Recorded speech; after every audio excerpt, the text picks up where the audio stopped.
As if they don't have too much on their plates. The Kings of Combat Sports Podcast. Neal. Wait, they talk about the things they did that day. They'll analyze the work of Triple H. Rewind-A-SmackDown. Rewind-A-SmackDown. Rewind-A-SmackDown. Rewind-A-SmackDown. Rewind-A-SmackDown. Rewind-A-SmackDown. Rewind-A-SmackDown. Rewind-A-SmackDown. And welcome to everybody listening on our free feeds to this week's edition of Rewind-A-SmackDown. When I say free feeds, I guess I really mean, what are you doing just listening to this when it's free on the Post Wrestling Cafe this week as well? We've been having a hell of an open house. The carpets are entirely dirty. I spent the whole weekend, mopping up and cleaning up, and the floors, people aren't even taking off their shoes and they're just stepping all over our furniture. But we've been having a great time here, giving free editions of all of our Post Wrestling Cafe exclusives out to all free tier members over at postwrestlingcafe.com. And that includes the XL edition of this particular podcast, which we just spent about 38 minutes talking about some really, really big breaking news as it relates to the WWE shareholders case. So big, in fact, that we welcome Brandon Thurston on because it is looking very, very, would you say likely, Neal, that a trial may not happen and that a settlement may have been reached. So no official word on it just yet, but if you want full details, I recommend you go to the XL edition of this podcast where we talk at length to Brandon Thurston about it. We'll probably throw a clip up there over at youtube.com/postwrestling as well. So anything else to note on that? Neal? Just a great week of open house content, and if you haven't, it's not too late to go on to patreon.com and get this week's content. I believe you can go back, can't you, Way, and yep, do it right now. You get our news XL segment, and really a terrific Rewind-A this week on Manami Toyota. That I really enjoyed that. To be honest, a woman I was not particularly familiar with. So I listened to your review and then I went after the fact to some of those matches, which for the time, like for the early 90s, I'm just thinking, what the hell? This is mind-blowing stuff. If you were watching early 90s WWE at this time and someone showed you those matches, I think you'd wonder what planet you've landed on. Yeah, I certainly wouldn't be ashamed if I didn't really know much about Manami Toyota either, other than just, like the discussion surrounding her possibly according to many people, being the greatest women's wrestler of all time. But, if you might be paying attention to professional wrestling these days, you wouldn't really have that much excuse to go back to the past because there's so much new content. Even if you were, a lot of your interest might be in the men's side of things when it comes to Japanese wrestling. But this gave us a wonderful excuse to go into the career of Manami Toyota, where we got to watch 5 of her 5-star rated matches that are all available on YouTube. In fact, if you go to postwrestling.com or, again, postwrestlingcafe.com, you will find links to all of these matches that you can find hosted right now on YouTube. So you can listen to the podcast, pause in between us talking and reviewing these matches, and then go to actually watch them yourselves. I guarantee you it will be time well spent. Yep. So thank you very much, Neal. Again, open house week continues all throughout Monday, or I guess Sunday night here. We got our New Japan Best of the Super Juniors final review coming out with Bruce and Karen on Sunday. We've got an edition of Collision Course coming out tomorrow with Kate from Montreal and some dork named Wei Ting, who will actually be joining her. So I will be there tomorrow at 11 p.m. Eastern time, again in the Post Wrestling Cafe. Open house week continues. Spider-Noir, Rich Fan in WH Park, talking about that show. So all of that. Sign up right now for free. postwrestlingcafe.com. Are you ready to talk about SmackDown, Neal? I am. All right. This one comes to us from Italy. We're staying in Italy for what, a 3-show stretch here? That's a long time here, but it is a big country, I suppose. Would you classify it as big? I guess a European's idea of a big country is very different from maybe. Well, I'm from Ireland, and I think a long drive here is big, and then I look at Canada and go, nah, it's not really. It's only about 200 miles from north to south. So Italy's big to me, at least. Very long country. Well, certainly, if they wanted to do shows year-round in Italy, I don't think many of us would complain too much because these crowds have been fantastic. And we are back here in Bologna, Italy. Bologna. Bologna, There's a of nya course. in there. Okay. We start things off here with Gunther, who shows up immediately, and of course he's upset. Very upset. He's big mad, according to Cody Rhodes. Big mad about getting screwed at Clash in Italy. He has a big tantrum and starts throwing around the covers to the announce desk. Says he has great ring awareness, and that is why he put his foot underneath the rope to stop the count. He says everybody knows this. The referee knows this, that when you have your foot on the bottom rope, under the bottom rope, the count shouldn't start. And he says Cody cheated. This is when Cody interrupts him. And Cody gets a very big babyface reaction here in Italy, I mean, as he does pretty much everywhere. But it feels like, if there's any sort of idea of any sort of like maybe people being sick of him being in this like spot, especially after like winning in perhaps the not the most noble way, on Sunday. None of that. They've treated him like a big superstar. Cody says Gunther's right, but says every veteran's been on the wrong end of a controversial decision in this business, so why are you having a big fit about it? He says sometimes you're the hero and you save the little piggies from the cold-blooded sausage maker, and other times you are the cold-blooded sausage maker. And when it comes to you and I know which one I am. And of course, Neal, in leading the show, I have to do a little bit of extra research, and he was referencing a Dusty Rhodes promo from 1985 here during a feud with Tully Blanchard. I suspected it as much, but didn't manage to do the homework that you did to Google. I knew that this cold-hearted sausage maker was not just something Cody had come up with. It was wonderful. Tonight. Yeah. It prompted me to go back to watch the actual promo itself, and I mean, always a great excuse to watch an old Dusty Rhodes promo. So Cody says if he wants a rematch tonight, he can have it. But out comes Sami Zayn, who I would say also receives a really strong babyface reaction. A really good reaction, yeah. He says grazie to his Italian ride or dies, because for that great reaction, and says this is the type of respect he's been looking for. Sami has been getting, I would say, pretty strong babyface reactions like on this entire European tour, and I would suspect a trend that will likely continue all the way until Saudi Arabia, of course, but maybe even anywhere outside of the U.S., maybe certain pockets of the U.S. as well. Do you think that they might be, gunning, or like he kind of embraced it here? So do you think they're going for more of like a Bret Hart, USA Canada type of thing with him? Oh, very much so, yeah. Because in Sami's mind, he is right, and the ride or dies are coming around to the fact that he's right. He was giving them the sort of chef's kiss, he was doing all the hand slapping. So in Sami's mind, he is the good guy. And honestly, the fact is, I don't even see. I mean, I see, depending on who he's paired with, he may get negative reactions, but he's been doing such a great job in this role. He is so entertaining that I really feel like more crowds than not will eventually start cheering him in spite of the heel character anyway, simply because he's so entertaining. Yet another way that I think he's proving that he can really make almost anything work, this talent. So Sami says they're both forgetting, Gunther and Cody, that they screwed him from the title when Gunther attacked Cody during their match. Gunther says this is a champions-only discussion, something you would know nothing about.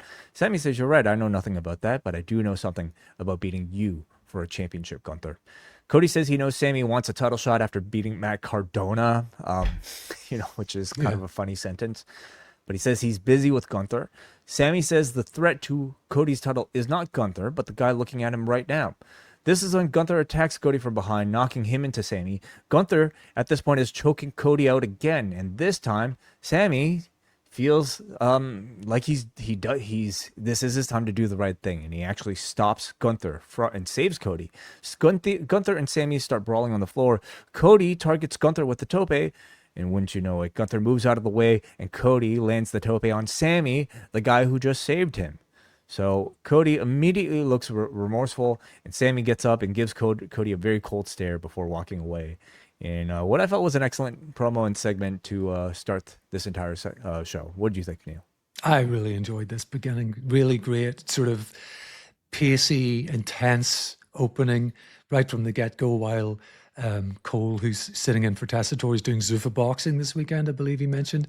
They're just kind of opening the show, and Gunther is immediately out wrecking the Italian desk. And all three of these guys just did a great job on the mic.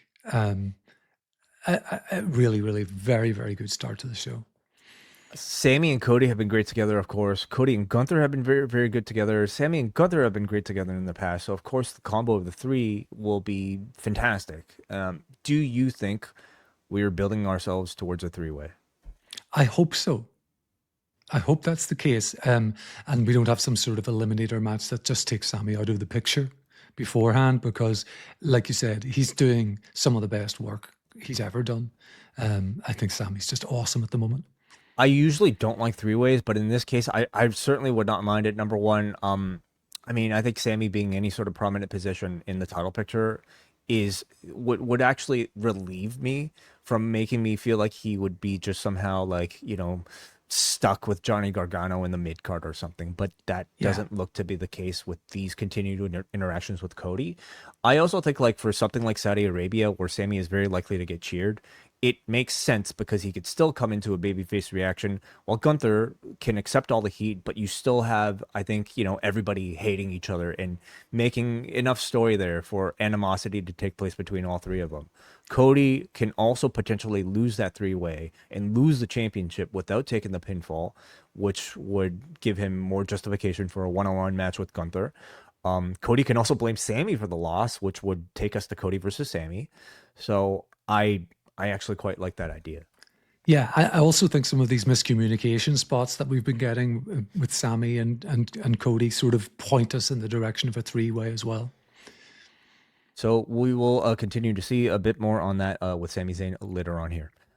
Miz and Kit Wilson are, Miz is on the phone with Kit Wilson. He's FaceTiming. Kit clarifies that he wasn't let into to Europe or to the country of Italy not because of the moisturizer, but because the toxic TSA wouldn't let him in without his 4 emotional support cats. Yeah.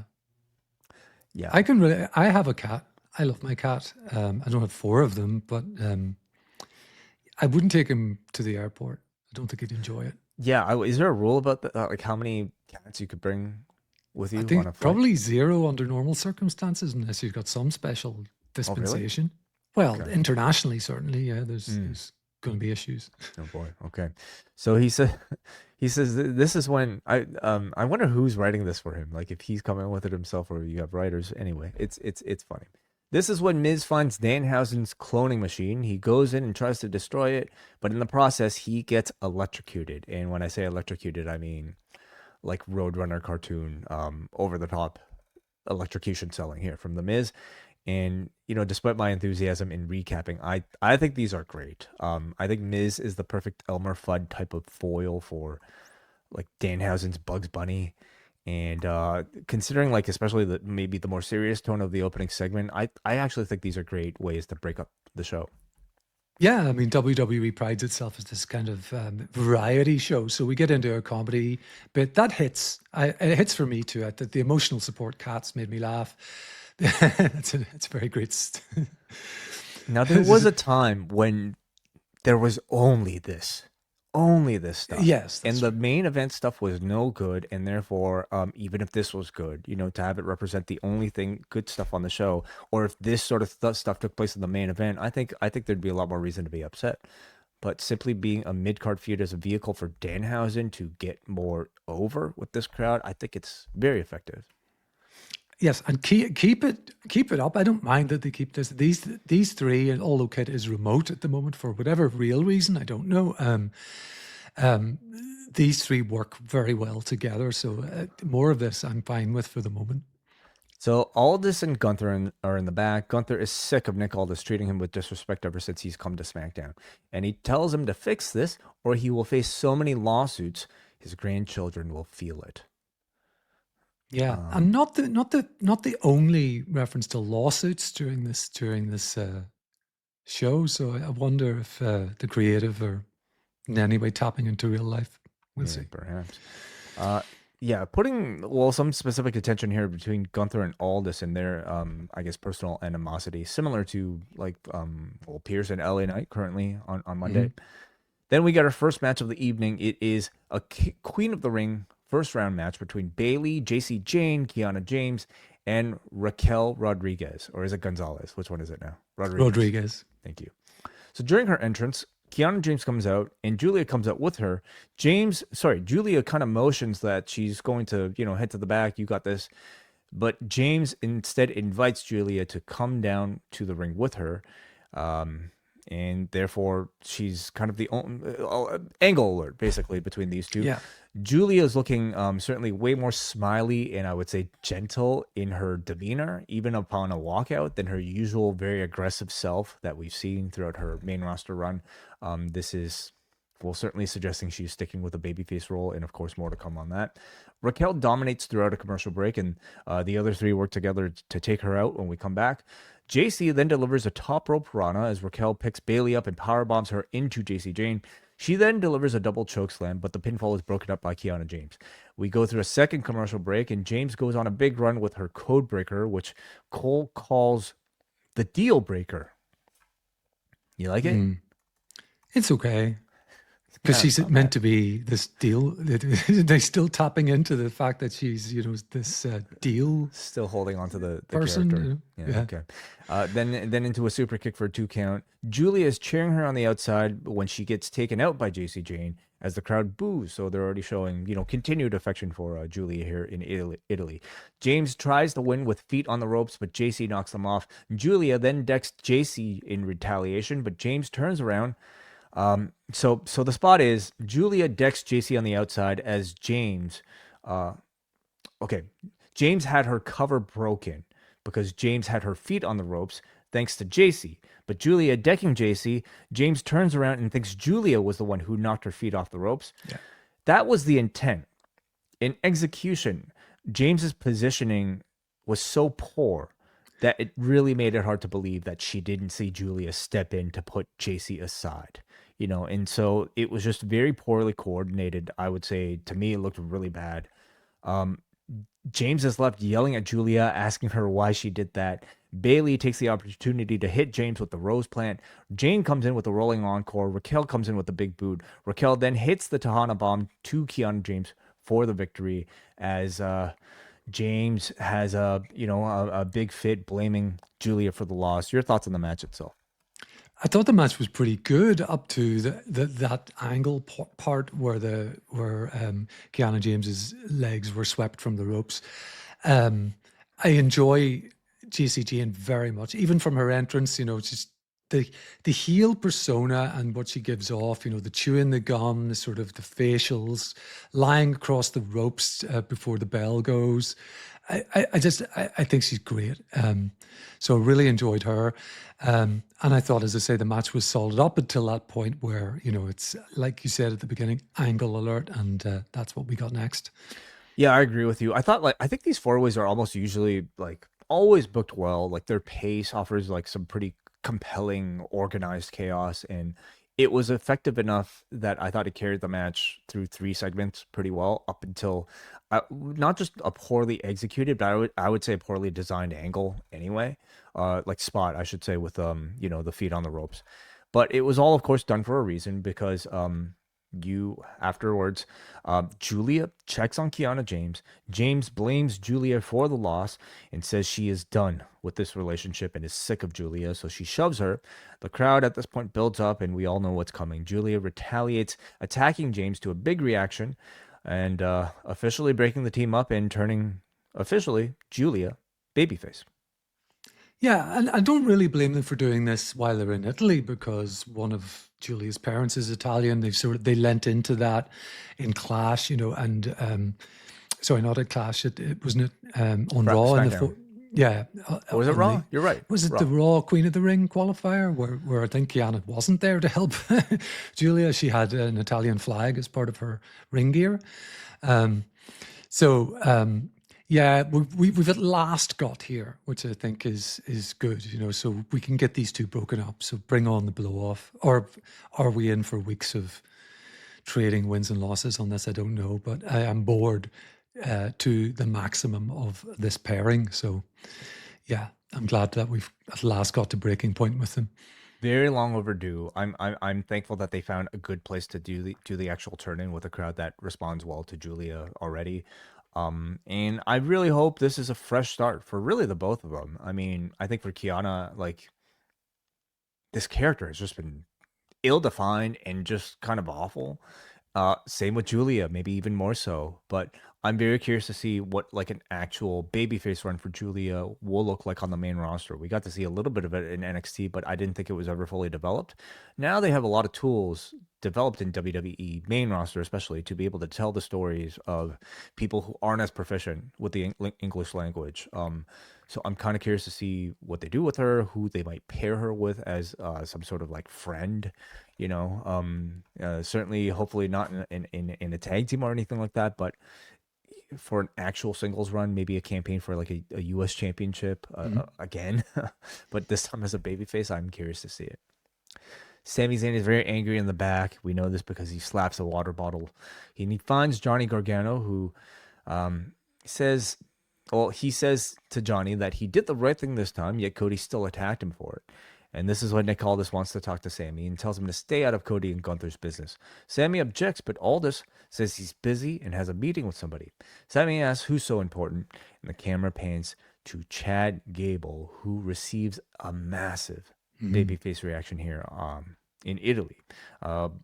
Gable to SmackDown. I guess we could say, not officially, but like seems to be the case, right? Looks that way. Or is he a free agent? Later on, we are, and we'll get to it. He seems to be on a bit of an apology tour, so that might take him to Raw as well. We'll get to that later on. But yeah, a massive reaction for Gable. So a lot of people clearly watched that match. And he deserves it. And just as a side note, Dave in the Wrestling Observer this week gave that match 5 3/4 stars. So he was certainly very impressed. Interesting. Okay. I wonder how many. How many WWE matches have broken the scale? I mean, and I've seen a lot of people say that's not a WWE match, that's a AAA match. It's a WWE match, everybody, okay? It's Ludwig Kaiser and Chad Gable, Anyway, I'm curious how many WWE matches have broken the 5. Yeah. Yeah. Not many. Probably not that many. Anyway, so it is really quite impressive hearing this reaction in Italy for simply Chad Gable appearing on screen. And it tells you how effective it was. If the match itself wasn't already effective on the weekend, using Raw to show it, and more importantly, in the body of Raw, showing the actual scene of Chad Gable having this incredible moment, cutting that incredible promo at the end of the match, which they re-aired again, on this particular show. All of it has been incredibly effective in not just promoting AAA, but maybe the bigger intent of it, promoting Chad Gable as a big deal, as a baby face. So he came out of this performance probably gaining the most, more so than even Kaiser. So anyway.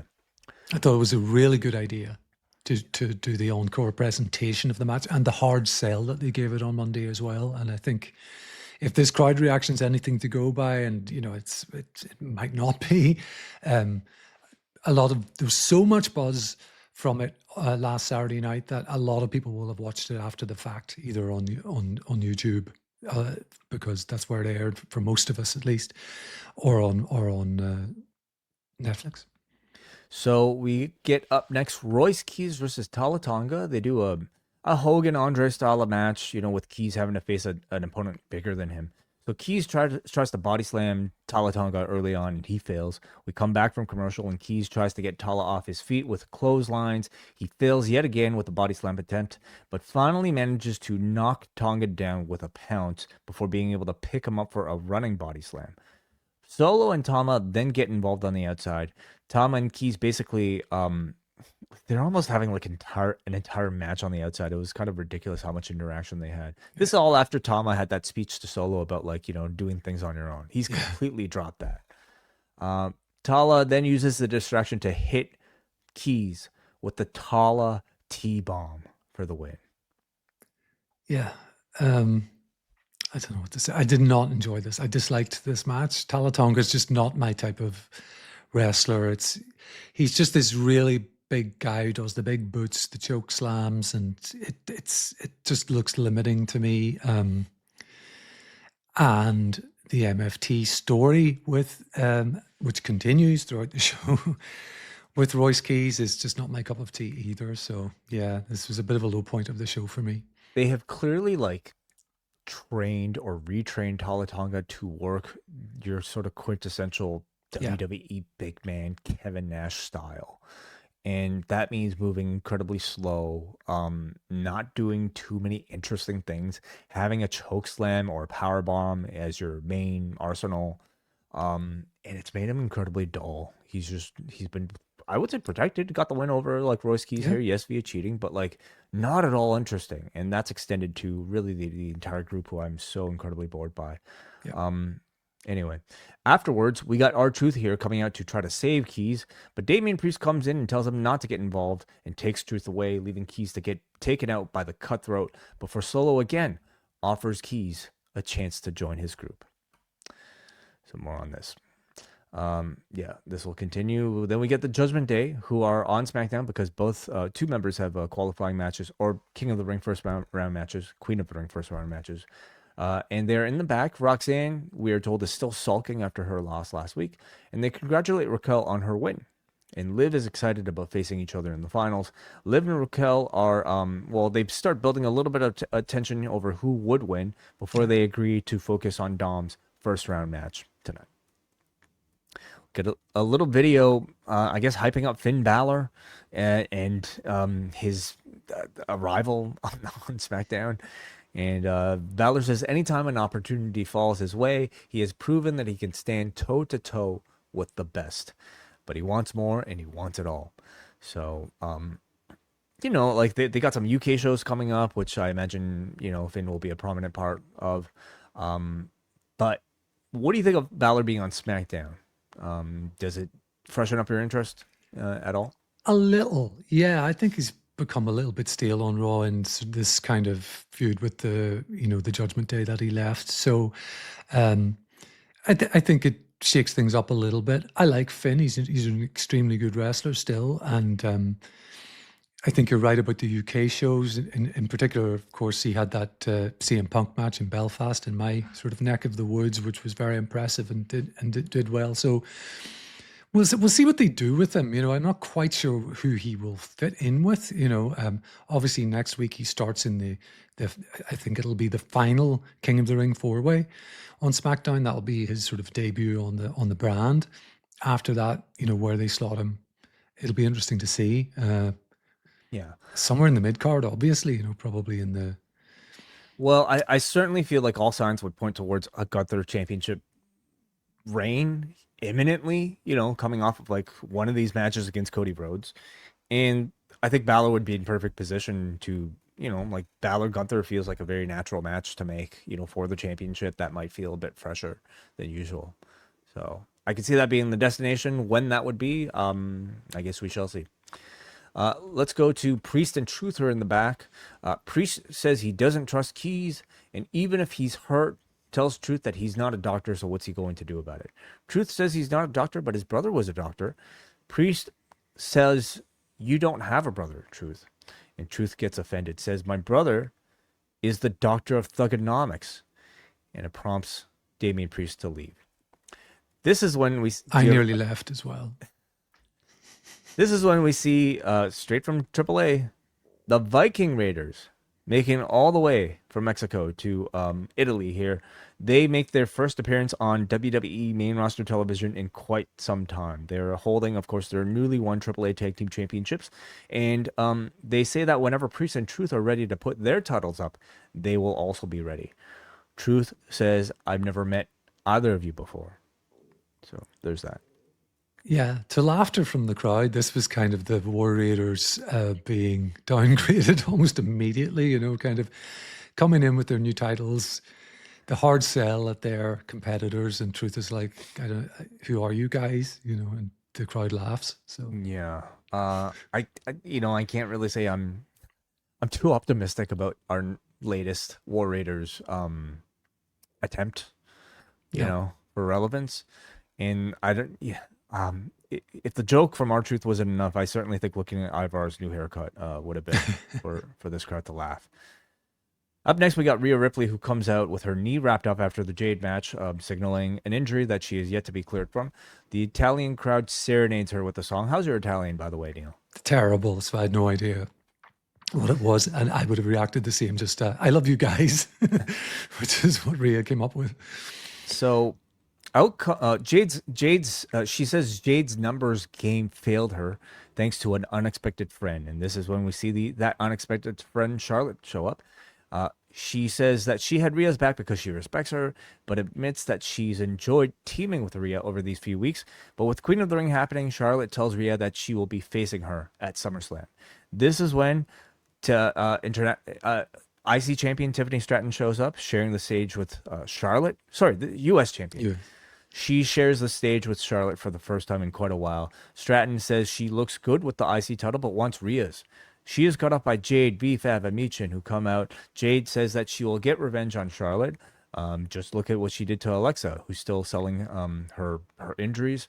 She threatens to come down to the ring to fight them, but with Rhea unable to continue, Charlotte instead challenges Jade and Michin to a match between the team of Charlotte and Tiffany Stratton tonight, which Nick Aldis immediately confirms. So, I don't know. Any thoughts on any of the talking before we get to the match? Not much. Charlotte and Rhea together, I thought, were quite good before the parade started. They had a bit of chemistry, I thought. And I think Charlotte and Alexa are, this kind of is a demonstration to me that they're better on their own. So I think when Alexa comes back, whether she's just taking some time off, I don't know. It's time for Charlotte to finish. Michin and Jade versus Charlotte and Tiffany Stratton. Michin takes Charlotte out with the tope and controls the match through a commercial. Michin delivers the Styles Clash, prompting an AJ Styles chant, but Tiffany Stratton breaks up the pin. We get a hot tag to Stratton, Alabama slam to Michin. The crowd actually starts chanting Tiffy time as Stratton delivers a swanton for a 2 count. Stratton then delivers the lethal injection to Jade for 2. Jade counters Stratton's Alabama slam with the powerbomb for a 2 count. Michin and Charlotte take each other out on the floor. B-Fab then takes Charlotte out.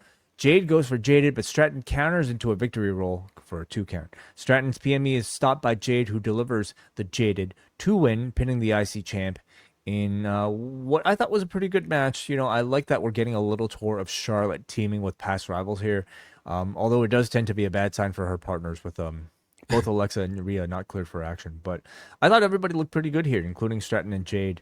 What do you think about it?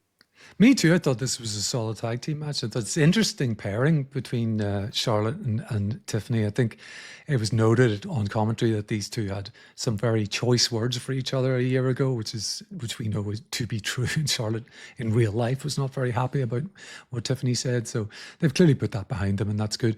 The finish was interesting. I thought, Stratton up for the PME and sort of slips on her ass, on the ropes. And I don't know whether there was a mistake here or not, but whatever way it worked out really well. Jade just managed to grab her and get the Jaded for the 3. So yeah, solid. Michin's Pele kicks as well. I mean, she was really into her AJ Styles moves here. I think a throwback to the OC. Yeah, I mean, well, good for her. She needs something, and like that Styles Clash is the biggest reaction she gets in the entire match. So afterwards, Cole certainly underscores the fact that Jade pinned the IC champ, and this would indicate to me like her transition more out of the world title level to an IC title level, which I don't necessarily expect her to win, but as a match, I think it certainly makes sense. It's good for the both of them. Certainly, it helps somebody like Tiffany Stratton, face somebody who's of a maybe higher profile, than your usual opponents. Yeah, I agree with that. I think it's a good move. All right, so that seems to be on the horizon.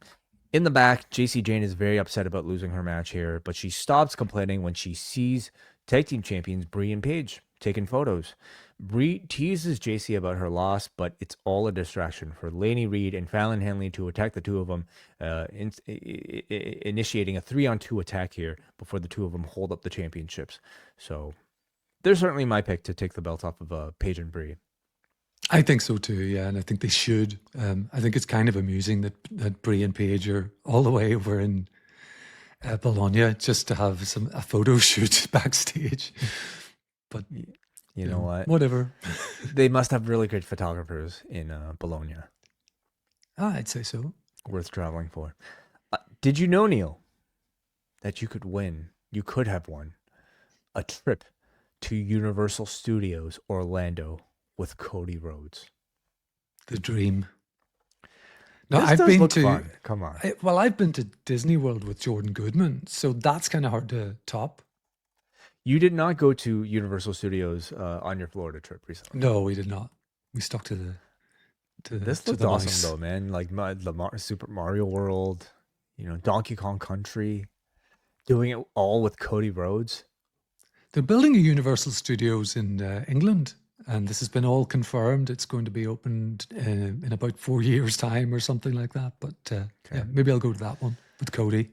All right. We'll see. We'll see if he's available. All right. So we go to the back with Royce Keys and R-Truth. Royce says he appreciates what Truth is doing for him.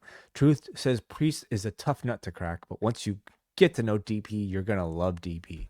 And of course, he wonders if that was PG what he said.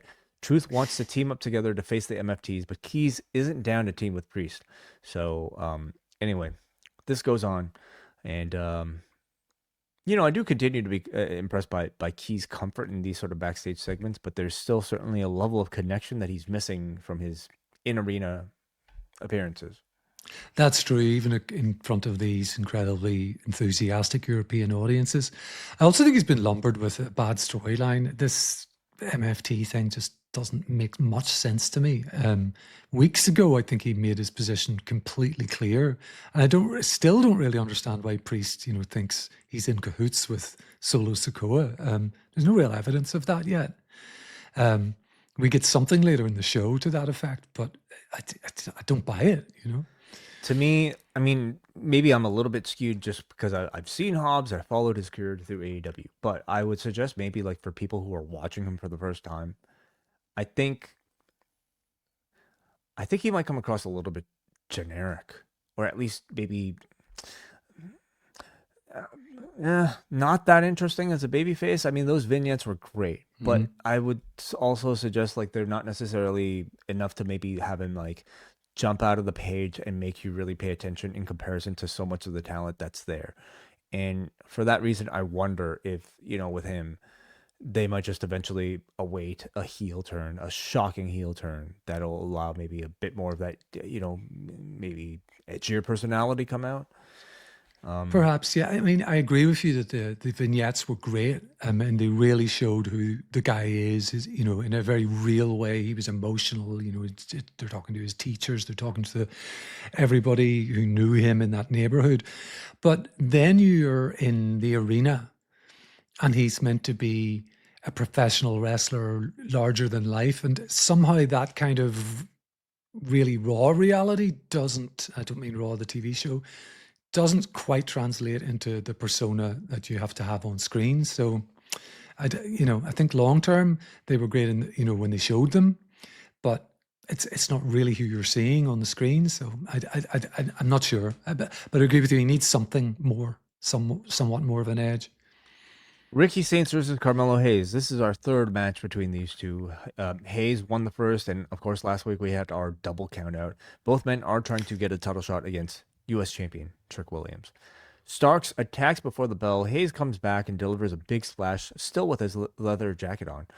Both men throughout are pretty evenly matched here. Hayes avoids the Rochambeau but delivers the first 48 for a 2 count. Hayes looks for nothing but net, but Saints runs into the ropes and knocks him to the floor. This time, Saints tries to win via countout, but Hayes re-enters in time. O'Connor roll is stopped by Saints, who grabs Melo's tights for the victory in what was certainly a very well-wrestled match. Maybe was this the best match on the show? I would think so, yeah. It was a very solid wrestling match between these two. A very WWE match, getting into the near fall segments as well. But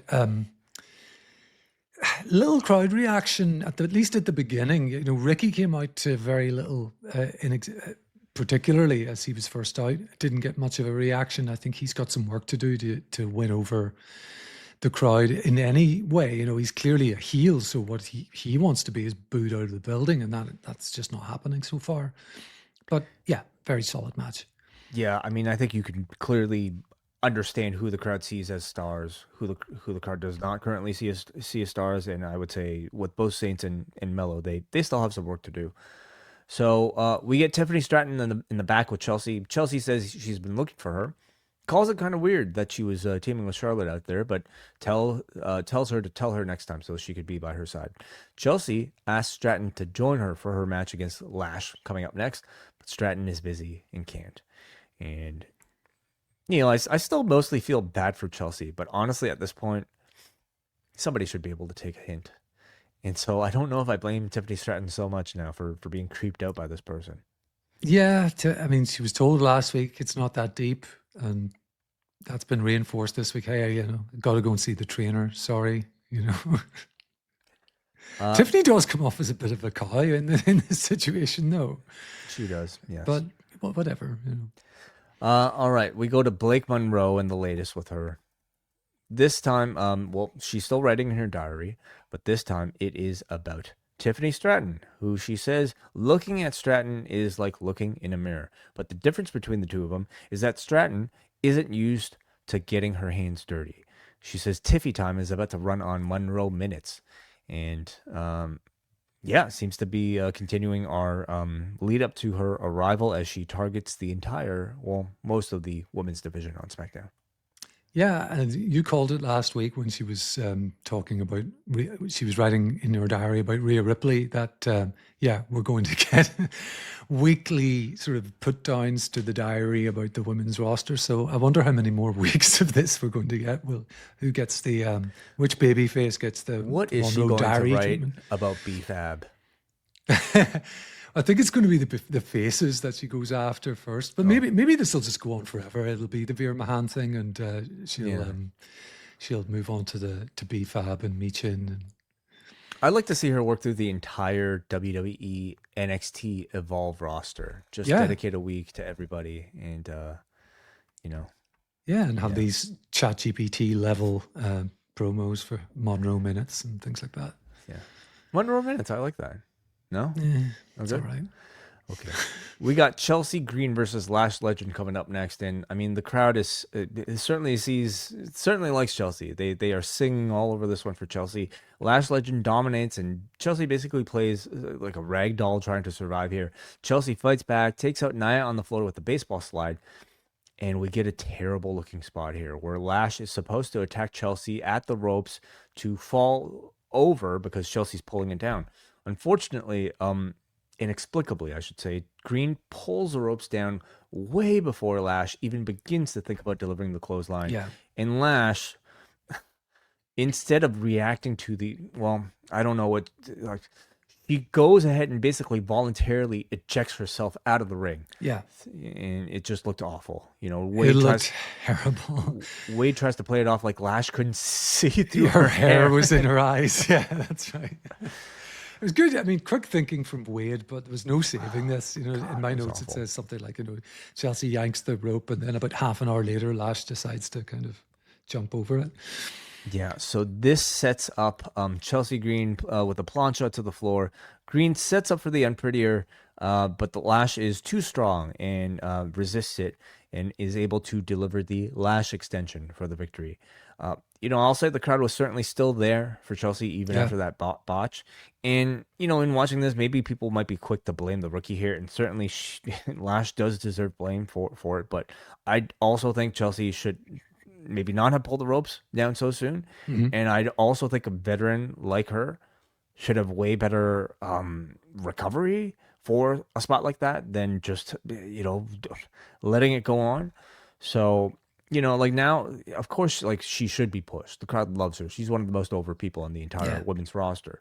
But I also think certain shortcomings with her in-ring ability are being more highlighted now that she's giving more focus, more chance to actually wrestle, as a babyface. And I don't know. I still think that I think there are things that she could certainly show better.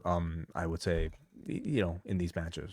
I agree. I mean, to some extent, both women were exposed in this singles match. I agree with you that really I would probably apportion the blame somewhat 50-50 for the rope tugging spot.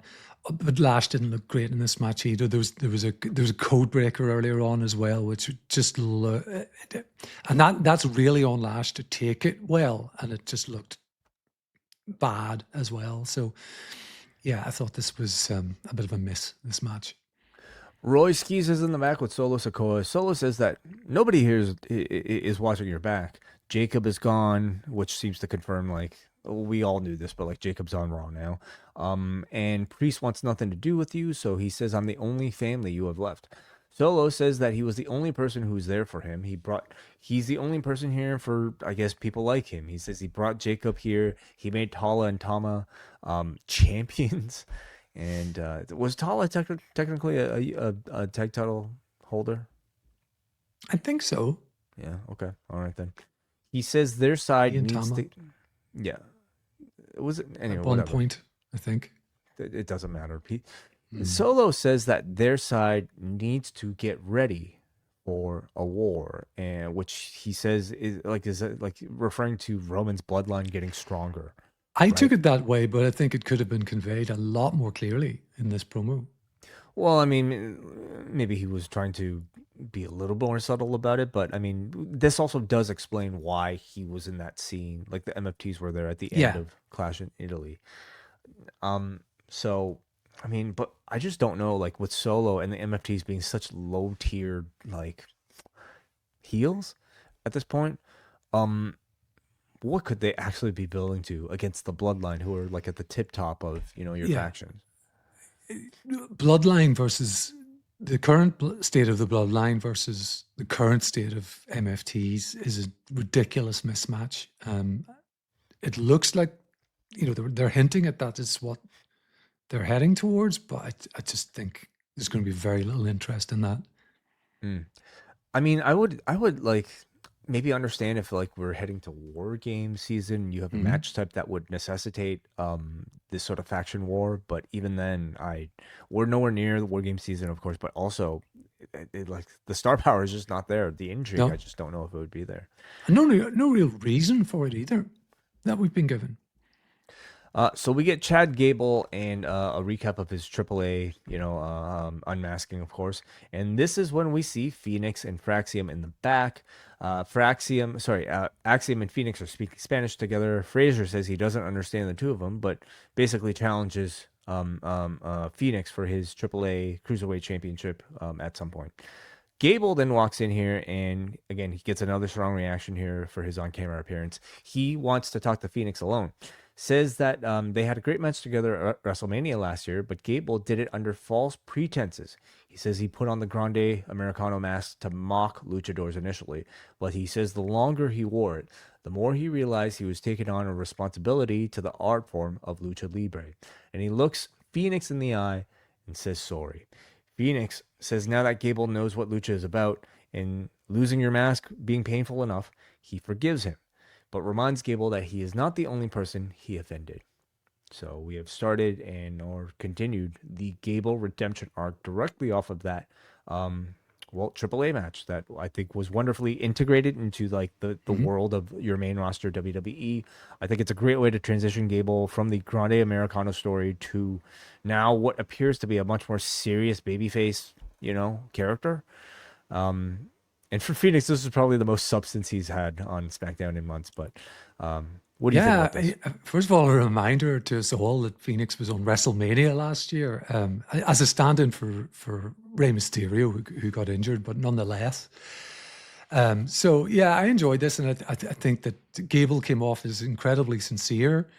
The crowd, again, cheering just the sight of this guy. I think this has the potential to work out really well. And I think, we're looking at Chad perhaps making his way to Raw on Monday to hand out a couple more apologies, perhaps to Dragon Lee, I think would be on that list as well. Yeah, agreed. So I think this would hint towards like him not being an official SmackDown guy, but a free agent that might be making his way towards both shows.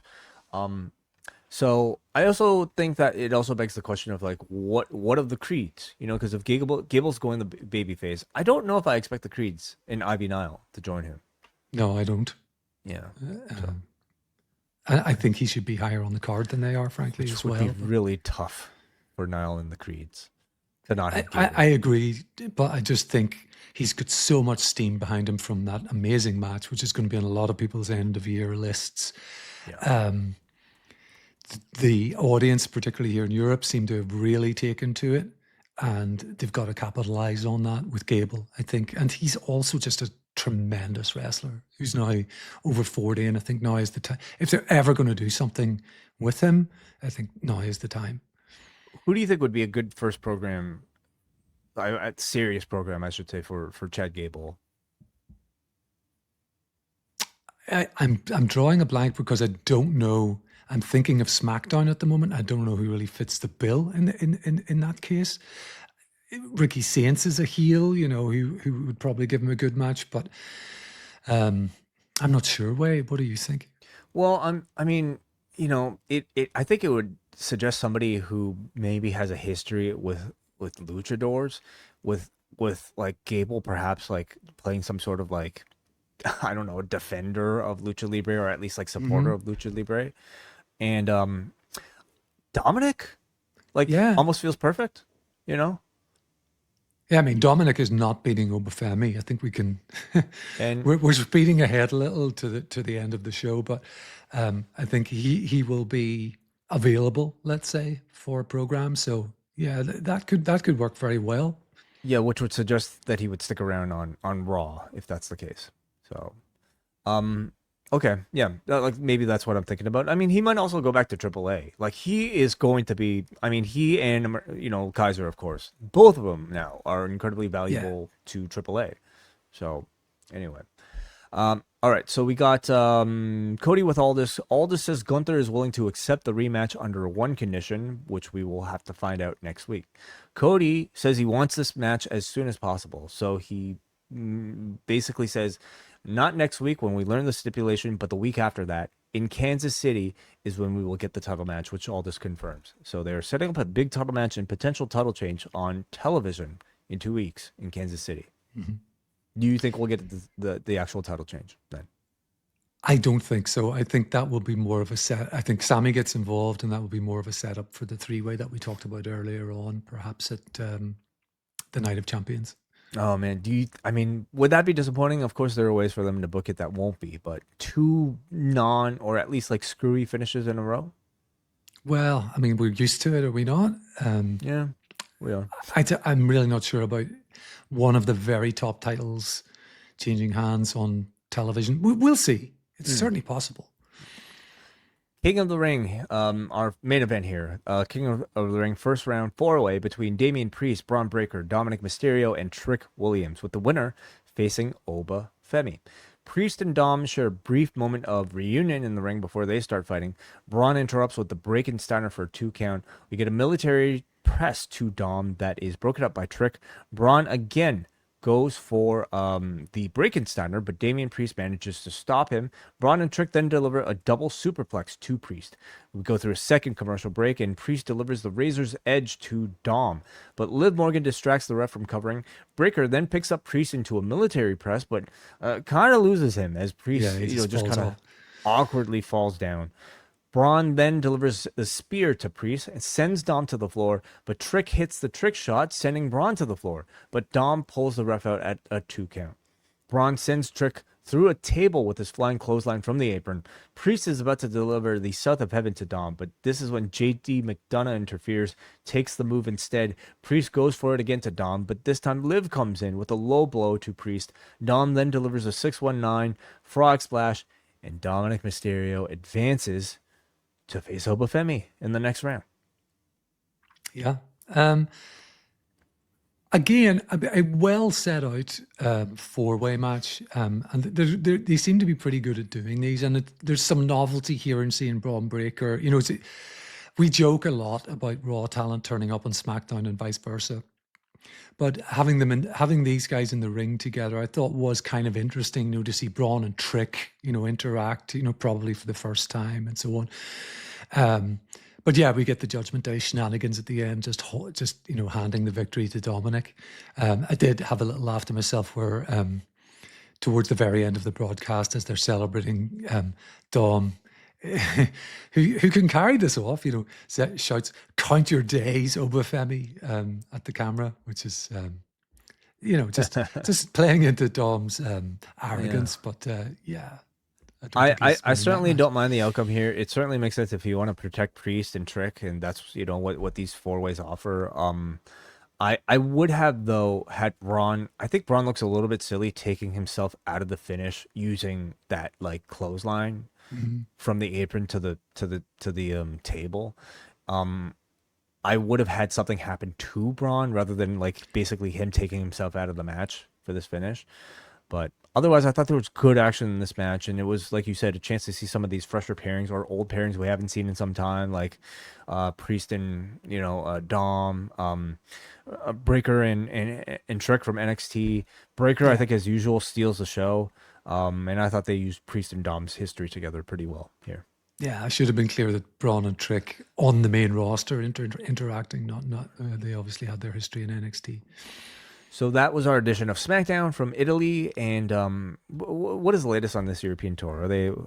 We got another one on Monday, right? Yeah, WWE. it's another 2 p.m. 2 p.m. in my time zone. Sorry, 7 p.m. in my time zone, 2 p.m. in yours. I believe, Okay, on Monday. excellent. So yeah, probably another. John and I will try for an early start again on Monday. Your thoughts overall on this edition of SmackDown? I really enjoyed Sammy, as I always do, and I think he stepped up even more, and the crowd kind of helped him. So, with that reaction, I feel like on the creative side, they shouldn't be at all annoyed that Sammy's not being roundly booed. I think this is a very interesting direction for him. The wrestling, I guess we already said it, that probably the best wrestled match was Ricky Saints and Carmelo. So, we got a solid wrestling match in it. A bit of these qualifying matches, I think I've enjoyed them, largely so far. Only two more to go, so they're not beating the hell out of it, and by this time next week, we'll have our semi-finalists. Yeah. Yeah, again, not a blowaway show. I still think the pacing of these 3-hour shows leaves something to be desired, but also on the European circuit, the crowds help a lot.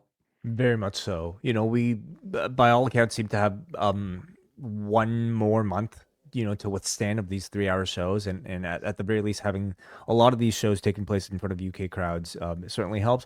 I think these like four ways for King of the Ring have been helping. At least like the four of them we're going to get. They've been exciting. They've been well booked, and they've given us direction not just for the King of the Ring, but for further storylines outside of it as well. On tonight's show, maybe the newsworthy things were like further build towards potentially a 3-way for Night of Champions. We got the Julia Kiana James breakup, earth shattering, and but yeah, I'm long overdue, and I don't know. People advancing. So those are our thoughts on WWE SmackDown, and thank you, Neal. Again, I encourage everybody who may not have listened to listen to the XL edition of this particular show, where Brandon Thurston joined us to break down everything we know so far about whether or not the WWE shareholders lawsuit will actually be taking place starting next week. All right, let's go over to feedback over in the continued XL edition, but we say goodbye to everybody on the free feed right now.